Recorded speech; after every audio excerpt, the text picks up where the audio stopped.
Los mitos describen su reinado como la Edad de Oro, una era sin trabajo, ni pena, ni vejez. La tierra misma producía las cosechas, y la gente vivía en armonía con los dioses. Al frente de este mundo se encontraba Crono, el rey de los titanes, señor del tiempo y del orden. Pero tras los muros de su palacio, lejos de la vista de los mortales, esta Edad de Oro se construyó sobre sangre y paranoia.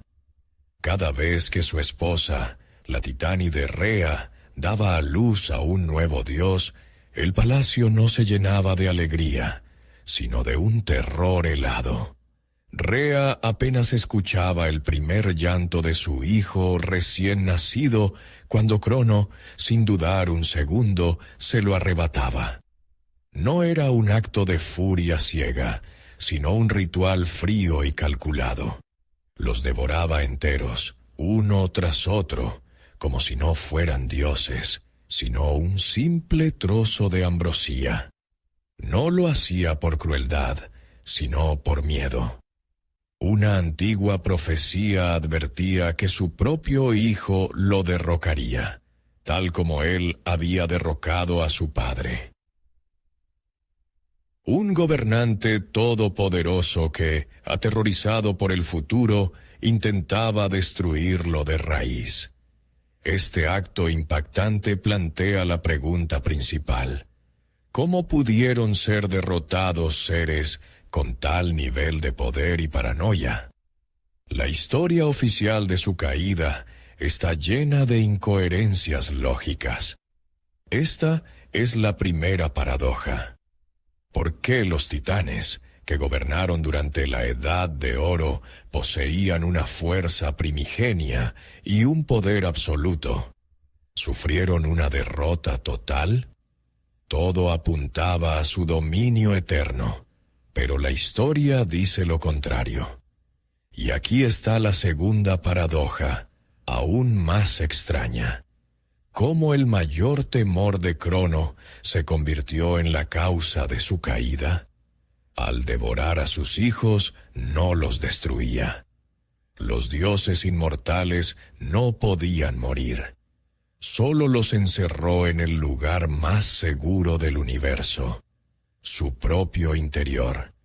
Él mismo creó para ellos la incubadora más segura. Crono actuó como un jardinero que esconde semillas en la tierra para protegerlas del mal tiempo, sin comprender que estaba creando las condiciones ideales para su maduración. Y un día, inevitablemente, brotarían para destruir su jardín. Estas dos preguntas no son meros detalles del mito.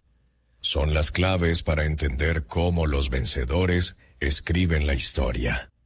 Por eso, al final de esta investigación, no obtendrán un simple recuento del mito.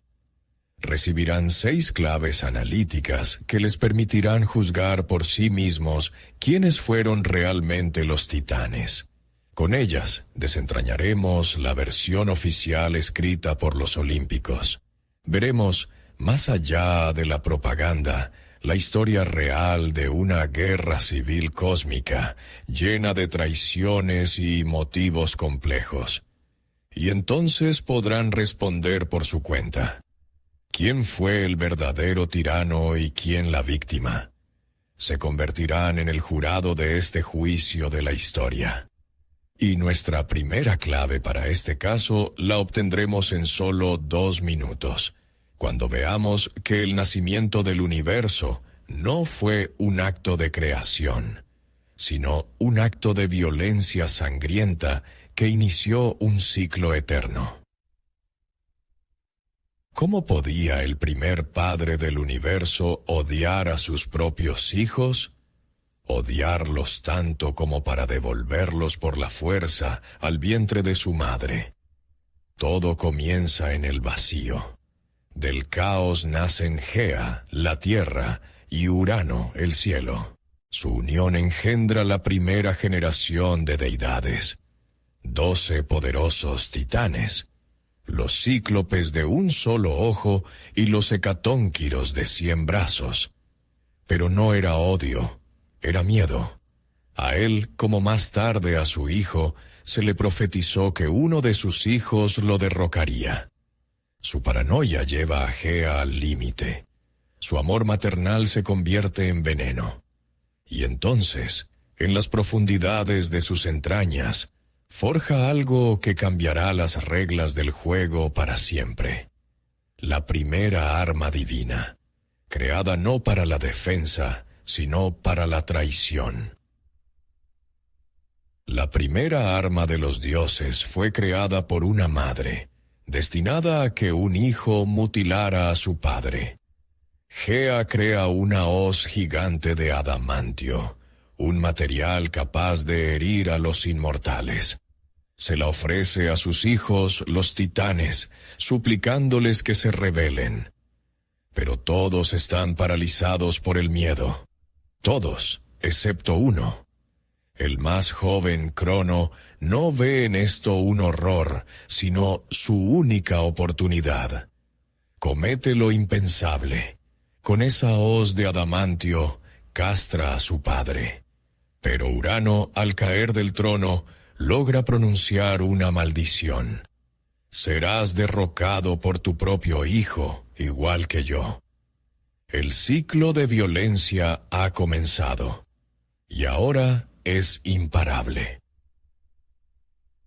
Este acto de violencia no solo generó una maldición, sino también nuevos seres.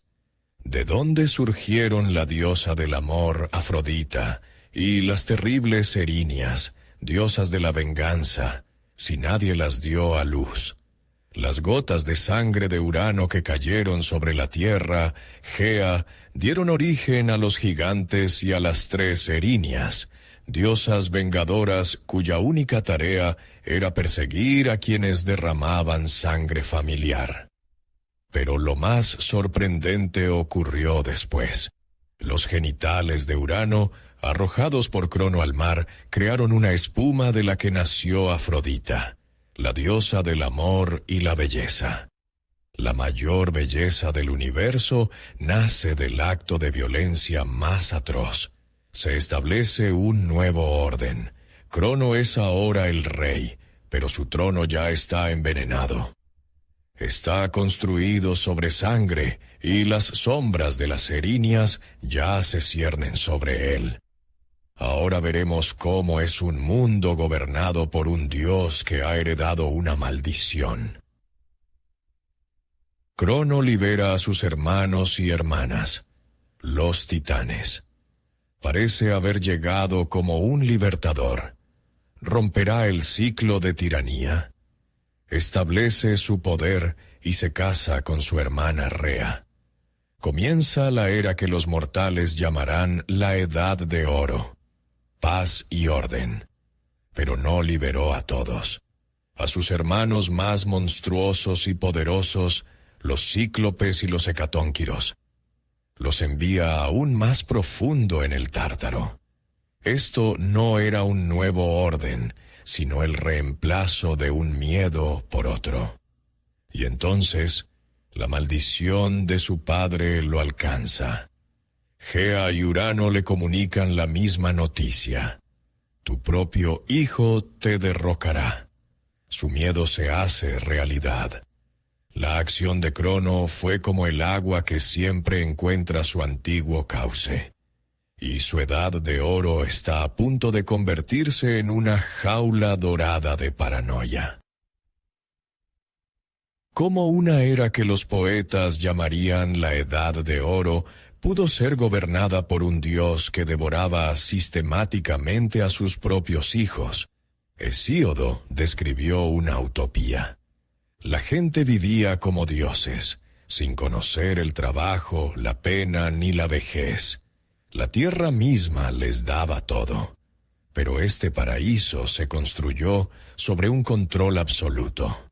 Crono mantenía el statu quo a cualquier precio, temiendo cualquier cambio que pudiera llevar al cumplimiento de la profecía. La prosperidad no era el objetivo, sino un subproducto de su miedo. La gran paradoja es que sus desesperados intentos por evitar su destino se convirtieron precisamente en el mecanismo que lo garantizó. Al devorar a sus hijos, no los destruía. Los colocaba en el único lugar del universo inaccesible a la profecía y al tiempo: su propio cuerpo inmortal. Él mismo creó el arma que se usaría en su contra. Y ahora veremos cómo una madre encontró la manera de vulnerar este sistema. ¿Qué puede hacer una madre cuyo marido, el gobernante del universo, devora uno tras otro a sus hijos recién nacidos?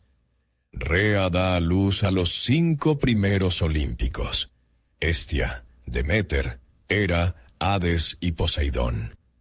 Con cada nacimiento, su esperanza se convertía en desesperación, cuando Crono engullía inmediatamente al bebé. Pero su desesperación se transforma en determinación. Antes del nacimiento de su 6º hijo, Zeus pide ayuda a sus padres, Gea y Urano. Este es el primer acto de desobediencia, una fractura dentro de la familia gobernante. Rea da a luz a Zeus en secreto. En la isla de Creta encuentra el ónfalos, una piedra sagrada considerada el centro del mundo. Envolviéndola en pañales, se la entrega a su marido, engañando al tirano con el mismísimo corazón de su reino. Cegado por la paranoia, Crono se traga la piedra sin notar el engaño. Por primera vez, su sistema ha fallado. La semilla de la rebelión está a salvo. Pero, ¿cómo criar al futuro rey de los dioses en secreto, lejos del tirano que todo lo ve? ¿Cómo se podía esconder y criar al futuro rey de los dioses en secreto, lejos del gobernante omnividente que controlaba cada aspecto de la existencia? Rea esconde a Zeus en una cueva en Creta. La cabra Amaltea lo amamanta con su leche, y las ninfas lo cuidan. Pero en realidad se trataba de todo un sistema de conspiración. Los curetes, deidades menores, golpeaban constantemente sus escudos con lanzas para ahogar el llanto del bebé. La resistencia a Crono no crecía en los palacios, sino en cuevas salvajes, entre aquellos a quienes él no consideraba una amenaza. La crianza de Zeus fue como un proceso de fermentación. En el silencio y la oscuridad, oculto a los ojos del gobernante, maduraba un nuevo elemento capaz de cambiar la esencia misma del orden existente. Zeus crece, absorbiendo no solo leche, sino también odio hacia su padre. No es solo un heredero, es un vengador listo para actuar. Zeus, ya adulto y lleno de fuerza, regresa. No actúa con la fuerza, sino con la astucia, al igual que su madre.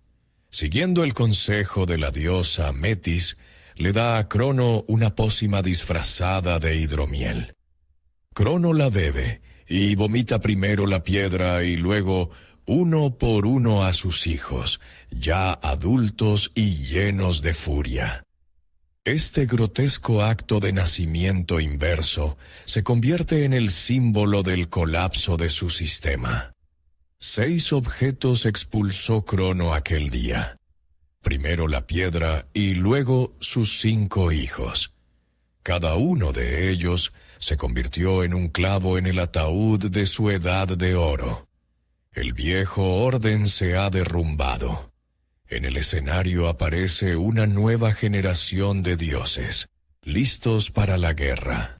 La disputa familiar se ha convertido en una contienda inevitable que sacudirá los cimientos del cosmos. ¿Por qué una guerra entre dos generaciones de dioses inmortales, donde un bando era claramente más antiguo y experimentado, se prolongó durante una década? Los titanes, liderados por Crono, se atrincheraron en el monte Otris. La nueva generación de dioses, encabezada por Zeus en el monte Olimpo. Sus fuerzas estaban igualadas, lo que llevó a un largo e infructuoso punto muerto. Pero no fue solo una guerra, fue un cataclismo cósmico. 10 años completos de batalla sacudieron el universo entero. Ese tiempo habría sido suficiente para que una civilización humana pasara de la edad del bronce a la construcción de las primeras pirámides. Las montañas volaban como proyectiles, los océanos hervían y el propio Tártaro temblaba. 10 años de desgaste demostraron a ambos bandos que la fuerza bruta no traería la victoria. Se necesitaba una jugada estratégica, un as bajo la manga. ¿Qué secreto podría dar la ventaja decisiva cuando todas las tácticas habían sido probadas? La respuesta la dio Gea, la madre primordial, la tierra misma. Le reveló a Zeus una profecía. Solo vencería si liberaba a aquellos a quienes sus antepasados habían encarcelado injustamente. Este fue un punto de inflexión.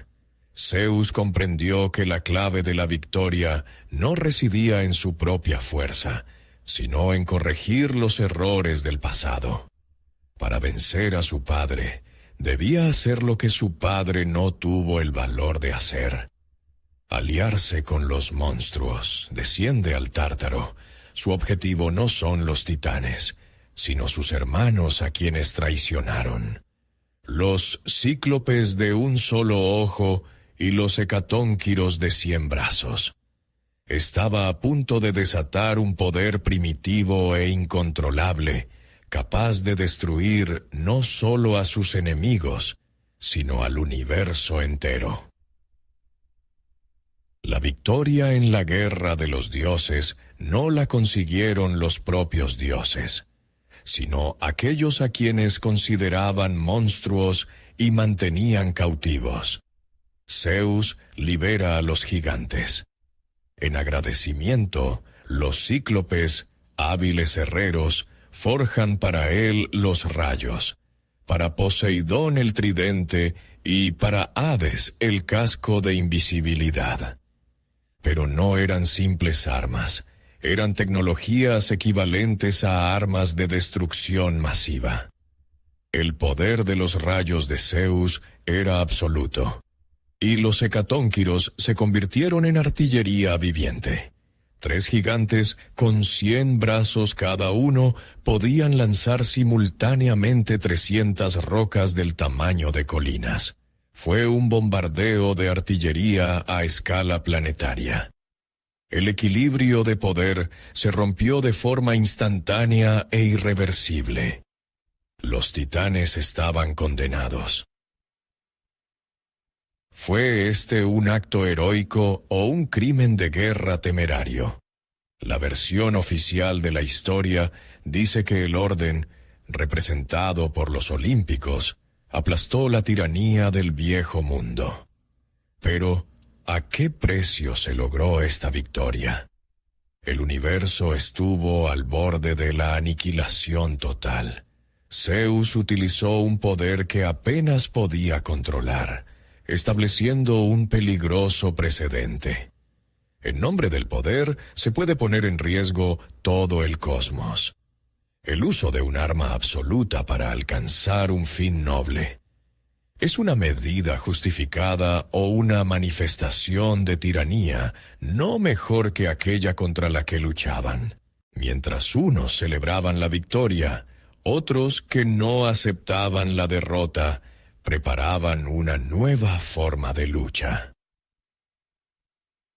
¿Por qué Prometeo, un titán que previó la victoria de los olímpicos y luchó a su lado, se convirtió de repente en el peor enemigo del nuevo régimen. Él y su hermano Epimeteo fueron la excepción. Prometeo, cuyo nombre significa el que piensa antes, vio la inevitable caída de sus hermanos y apoyó a Zeus. Debería haberse convertido en un aliado de honor.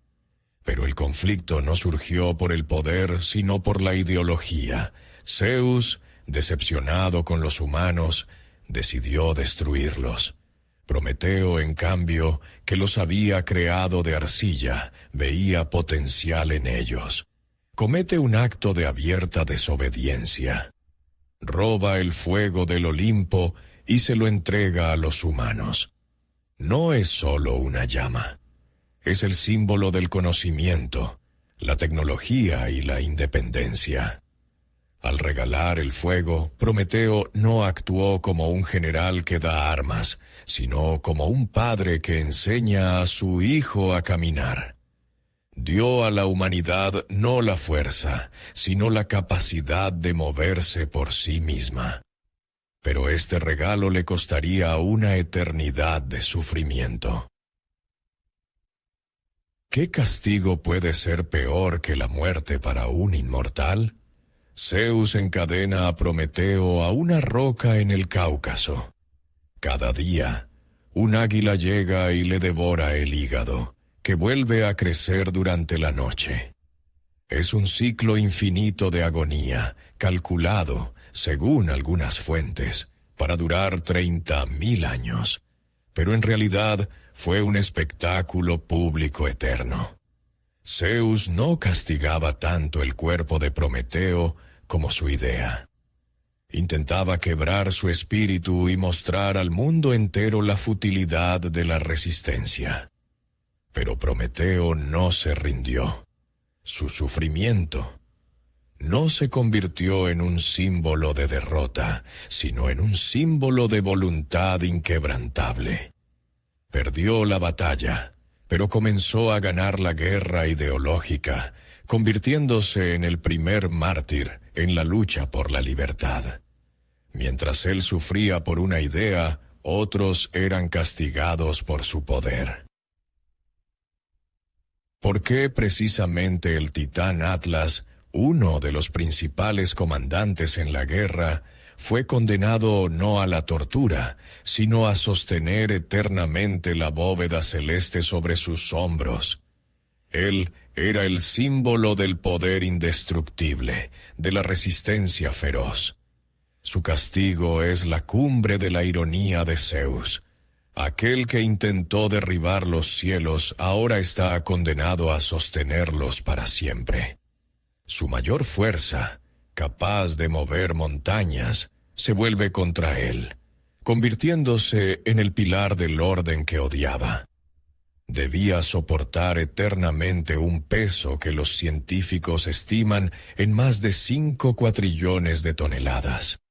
Atlas se convirtió en un monumento viviente a la derrota de los titanes, pero su destino, como el de Prometeo, es el de los líderes. Mientras unos sufrían a la vista de todos, miles de otros fueron condenados al olvido. 2 castigos ejemplares. Sus condenas, por terribles que fueran, se hicieron públicas. Se convirtieron en leyendas, demostrando que el nuevo orden de Zeus no solo se basaba en la fuerza, sino también en una propaganda cruel. Pero, ¿qué fue de los miles de otros titanes que lucharon en la guerra? ¿A dónde desaparecieron de los mitos? Sus nombres no se convirtieron en símbolos porque su destino fue peor que la tortura eterna o el trabajo perpetuo. Significó el borrado total. No solo fueron derrotados, fueron anulados. Fueron condenados a un lugar sin retorno, a la oscuridad absoluta en el borde del cosmos, a la prisión eterna del universo, cuyo nombre es Tártaro. ¿Cómo castigar con encarcelamiento eterno a alguien que es inmortal? Cualquier prisión para un dios es solo una medida temporal. Zeus necesitaba una solución que garantizara que la amenaza de los titanes fuera eliminada para siempre. El mito oficial es simple. Los vencidos fueron arrojados al Tártaro. Un final lógico para la guerra. Pero Hesíodo, en su Teogonía, ofrece un detalle que rompe esta simple imagen. Para que un yunque de bronce caiga desde los cielos a la tierra, se necesitan 9 días y 9 noches. Y otros tantos para que caiga desde la tierra hasta el Tártaro. Este lugar está tan lejos de nuestro mundo como nuestro mundo lo está del cielo. No es el sótano del universo, es su reverso. No fueron condenados a la cárcel, sino al olvido. A una ejecución metafísica a través del aislamiento total del ser. Pero, ¿quién es capaz de retener allí a los dioses? Zeus encontró a los guardianes. Nombró carceleros a los hecatónquiros, sus poderosos aliados. 3 gigantes, con la fuerza de cientos de brazos y decenas de cabezas, parecían la solución ideal. El arma más poderosa vigilando a los enemigos más peligrosos. Todo lógico. Pero esto es lo que ocultan las fuentes. Los hecatónquiros, Briareo, Coto y Giges, también fueron prisioneros del Tártaro. Primero fueron encerrados allí por Urano y luego por Crono. Los antiguos prisioneros se convirtieron en carceleros. Para los titanes, esto no era solo un confinamiento físico, sino una humillación psicológica diaria y eterna. Eran vigilados por aquellos a quienes ellos mismos habían traicionado y dejado pudrirse en ese mismo abismo. No fue una medida de seguridad, sino un acto de venganza fría y calculada. Pero la crueldad de Zeus no solo se manifestó en la elección de los guardianes. Su justicia resultó ser muy selectiva. Si todos los titanes eran el mal absoluto, ¿por qué no todos compartieron ese destino? La versión oficial habla de misericordia. Perdonaron principalmente a las titánides, las mujeres titanes, como Rea, la madre de Zeus, ya que muchas de ellas se mantuvieron neutrales. Parece justo, solo castigaron a los que lucharon. Pero esta imagen se desmorona cuando recordamos a Prometeo. Luchó del lado de Zeus, pero fue cruelmente castigado por su posterior desobediencia. No se trataba de culpa, sino de amenaza. La justicia de Zeus no funcionaba como una balanza, sino como un tamiz. No separaba a los culpables, sino a los peligrosos, a aquellos que representaban una amenaza demasiado grande para su nuevo poder. No fue un castigo divino, sino una cínica purga política. Los titanes no eran el mal, sino simplemente otro partido que perdió unas elecciones donde las papeletas eran rayos y montañas. Su historia parecía haber terminado. Los titanes están físicamente neutralizados. Sus nombres, maldecidos. Su historia, reescrita por la propaganda olímpica. Pero, ¿se puede encerrar una idea? Se puede reescribir la historia, pero no se puede borrar el recuerdo de la fuerza primigenia que representaban. Los olímpicos ganaron la guerra por el poder, pero comenzaron a perder la guerra contra la memoria en el mismo momento en que obtuvieron la victoria.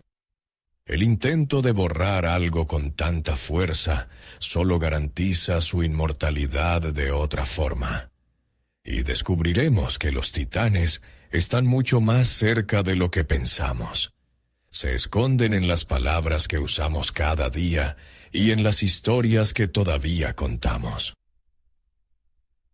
La propaganda olímpica intentó durante siglos presentar a los titanes como monstruos, pero nuestro propio lenguaje cuenta una historia completamente diferente. ¿Por qué para describir los mayores logros, la fuerza y la escala, usamos la palabra titánico? Es una paradoja lingüística. El lenguaje ha conservado el respeto por los perdedores. Claro, se podría decir que es solo un préstamo. Trabajo titánico, el barco Titanic, el elemento químico titanio. Todo ello se refiere a algo enorme y resistente. Pero no son solo palabras. Es una resistencia lingüística. Los olímpicos se ofrecían como símbolo de orden y civilización, pero el lenguaje preservó la memoria de un poder preolímpico, primigenio e indomable. Ninguna palabra derivada del nombre Zeus ha entrado en el lenguaje cotidiano para describir la grandeza. Cada vez que decimos trabajo titánico, rendimos homenaje inconscientemente a los dioses derrotados. ¿Con qué frecuencia usan ustedes mismos esta palabra sin pensarlo? El lenguaje se convirtió en su último bastión. Pero esto es solo la punta del iceberg. Su batalla principal continúa en las pantallas de nuestros cines. ¿Qué llevó al creador de Star Wars y al autor de Juego de Tronos a contar la misma historia de la antigua Grecia? A primera vista, es simplemente una trama universal. Una nueva generación ambiciosa, ya sean los rebeldes o Daenerys, desafía a un poder antiguo y tiránico. Pero no es una mera coincidencia. La titanomaquia no es una trama, es un arquetipo. Es la fuente original de los conflictos de orden contra caos, civilización contra naturaleza, hijos contra padres. Seguimos contando esta historia porque describe una tensión fundamental de nuestra civilización. Su argumento funciona como la erosión del suelo. En la superficie, los paisajes cambian. Ya sean naves espaciales o dragones, pero debajo yace la misma roca, el conflicto eterno. Y la figura de Prometeo, el titán que se rebeló contra la tiranía por el bien de los humanos, se convirtió en un símbolo eterno de progreso y rebelión. El creador de la bomba atómica, Oppenheimer, se llamaba a sí mismo un Prometeo moderno. El legado de este único titán resultó ser más importante para la cultura que las hazañas de todo el panteón olímpico. La cultura preservó la memoria. ¿Y qué hay de las pruebas materiales? Si los titanes eran tan terribles, ¿por qué los arqueólogos encuentran rastros de su culto? ¿Quién y por qué necesitaría adorar a Crono, el devorador de sus propios hijos? En el período arcaico de Grecia existían efectivamente cultos a deidades preolímpicas. Por ejemplo, la festividad de las Cronias en Atenas, una época de abundancia e igualdad, aludía al mito de la Edad de Oro. Pero no eran simples vestigios. A partir del siglo V, con la consolidación del panteón olímpico, el número de menciones a estos cultos disminuye drásticamente.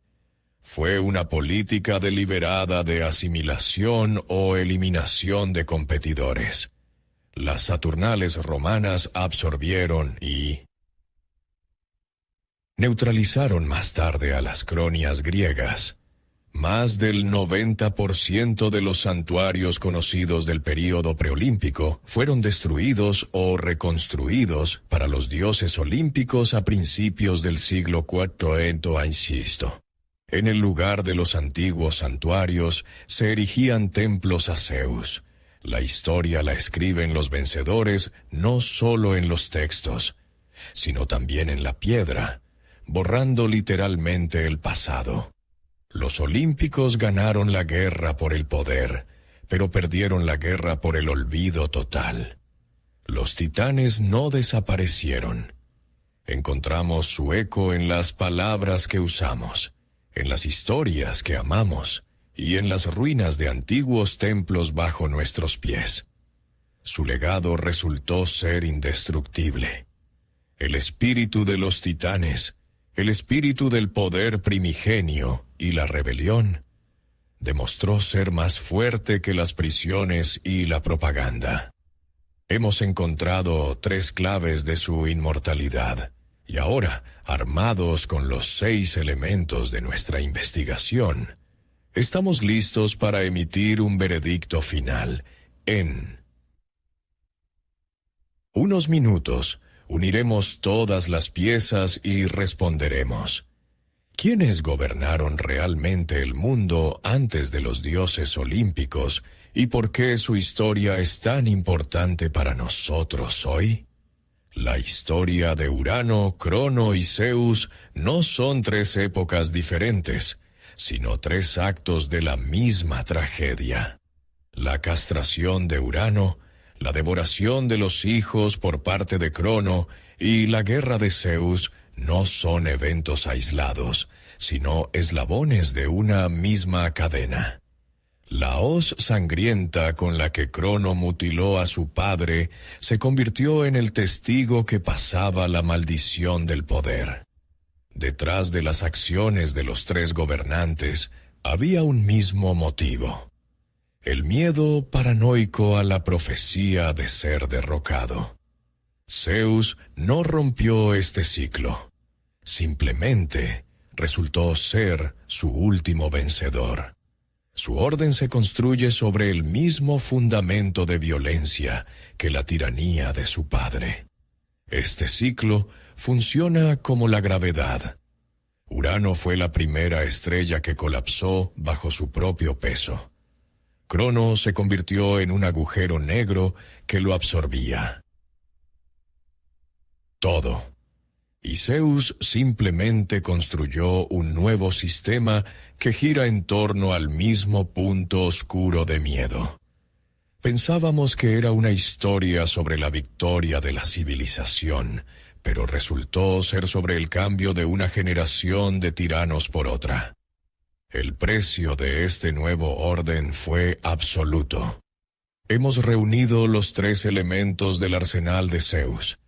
La titanomaquia no fue una batalla, sino un acto de guerra total de aniquilación, donde las montañas volaban como lanzas. El destino de Prometeo se convirtió en un ejemplo de la cruel represión de la disidencia, incluso entre aliados.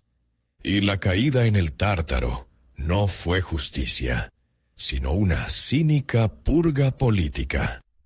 Y aquí está la conclusión principal de nuestra investigación.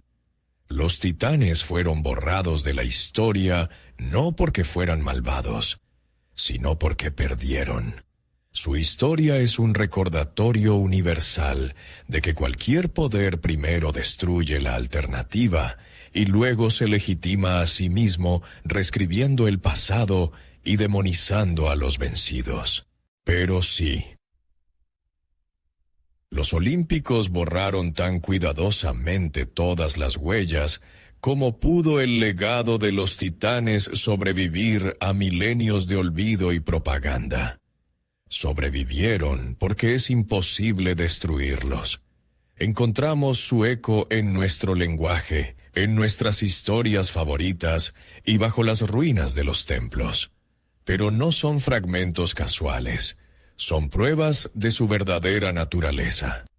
Los titanes no son solo otros dioses, son la personificación de las fuerzas primigenias e incontrolables del universo. Crono no es solo un tirano, es Cronos, el tiempo implacable que no puede ser encerrado en el Tártaro. Mnemósine no es solo una titánide, es la memoria misma.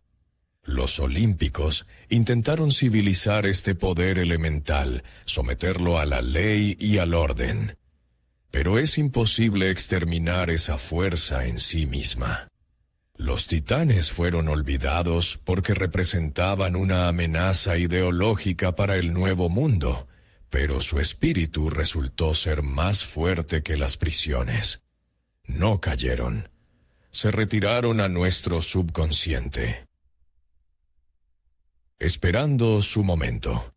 Ahora ustedes son el jurado en esta guerra eterna, y deben elegir entre dos caminos. Por un lado, los olímpicos, el orden, la civilización y la ley, pero logrados a un precio de crueldad y represión de la disidencia. Por otro lado, los titanes, el poder primigenio, la libertad y el derecho a la rebelión, pero con el riesgo eterno del caos y la tiranía. Escriban en los comentarios una sola palabra para expresar su elección. Olímpicos, si están a favor del orden, incluso si se logra por la fuerza. O titanes, si prefieren la libertad, aunque conduzca al caos. Su voto decidirá quién gana esta guerra hoy.